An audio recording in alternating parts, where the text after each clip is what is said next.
பொய் சொல்வதையே வாடிக்கையாக கொண்டு செயல்படும் முதலமைச்சர் ஸ்டாலினுடைய பேச்சு தமிழக மக்கள் கிட்ட இனிமேலா எடுபடாதுன்னு அதிமுக பொதுச் செயலாளர் எடப்பாடி பழனிசாமி சொல்லியிருக்காரு.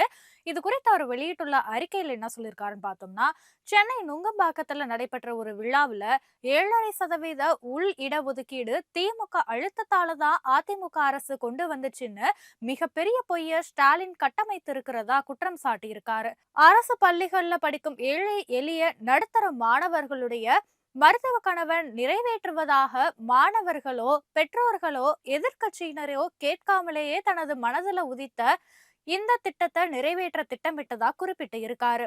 ஆளுநருடைய ஒப்புதலுக்கு காலதாமதம் ஆனதுனால அந்த நடப்பு கல்வி ஆண்டிலேயே நிறைவேற்ற வேண்டும் என்று அரசியலமைப்பு சட்ட ஷரத்துல உள்ள உரிமையை பயன்படுத்தி நாட்டிலேயே முதல் மாநிலமாக 7.5% உள் இடஒதுக்கீட்டை நிறைவேற்றி அரசாணை வெளியிட்டதாகவும் எடப்பாடி பழனிசாமி சுட்டிக்காட்டி இருக்காரு.